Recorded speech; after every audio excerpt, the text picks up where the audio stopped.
U.S. President Donald Trump has set a strict 2-week deadline to determine whether a Russia-Ukraine peace deal is possible, escalating diplomatic pressure as the war drags into its 4th year. In a telephone interview with right-wing Newsmax host Todd Starnes on Thursday, Trump said, "Within 2 weeks we're going to know one way or the other," adding that if peace prospects falter, he might adopt a different approach. Trump, who campaigned on ending the war in a single day during last year's election, has yet to deliver a breakthrough more than 3 years after Russia's invasion in February 2022. The president's remarks follow his high-profile summit with Russian President Vladimir Putin last Friday in Alaska, which failed to produce a ceasefire and saw Trump drop his push for an immediate truce. Earlier this week, Trump hosted Ukrainian President Volodymyr Zelensky and several European allies at the White House, fueling hopes of direct Putin-Zelensky peace talks. But those hopes dimmed on Thursday when Zelensky accused Russia of avoiding talks altogether, saying Moscow does not want to end the war. Russia, in turn, claimed Ukraine is uninterested in a long-term peace settlement, arguing Kyiv's security demands are fundamentally incompatible with Moscow's terms. Trump's 2-week deadlines are not new. In May, he had issued a similar timeline to assess Putin's sincerity on peace efforts, warning of a different response if no progress was made. Meanwhile, the situation on the ground is worsening. In his evening address Thursday, Zelensky reported a massive overnight Russian attack with 574 drones and 40 missiles targeting Ukraine.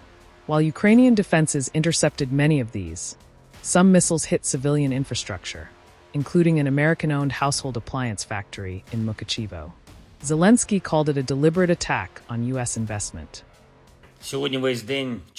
Today, the whole day in a number of our regions work had been carried out after the massive nightly Russian attack. There were more than 500 drones, 574, and there were missiles including ballistics, 40 missiles.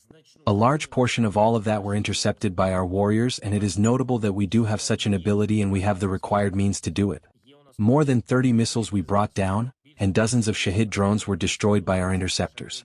I thank all the designers and operators, but unfortunately there were hits as well, in different regions from Zaporizhia to the Volyn region and Zakarpattia. In Mukachevo the Russians burned a factory, an American factory by the way, a manufacturer of electrical appliances.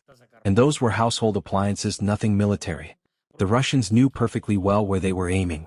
It was a missile strike. We believe it was a deliberate strike precisely on American property here in Ukraine. A strike on American investment. A very telling strike like this whole massive attack at the very time when the world waits for a clear answer from the Russians, an answer regarding negotiations to end the war. There are 2 negotiation formats which realistically can bring progress, and one of these is to meet at the leadership level. A bilateral format of Ukraine-Russia, and a trilateral one Ukraine-US-Russia. We discussed that in Washington. Putin talked about that during his call to President Trump. Now what we hear from Russia is just, truth be told, simply indecent. They are trying to get away from the need to hold a meeting. They don't want to end this war. They carry on with massive strikes on Ukraine and very tough assaults on the front line, and even launch missiles on an American company similar to many of other absolutely civilian targets of ours. And very close to EU and NATO borders, by the way. A Russian attack drone ventured into the territory of Poland, and very unpleasant incidents involving drones also took place in Lithuanian territory. All of this is not something, accidental. It is Russian arrogance. We expect a principled reaction from our partners. Розраховуємо, що реакція партнерів буде принциповою.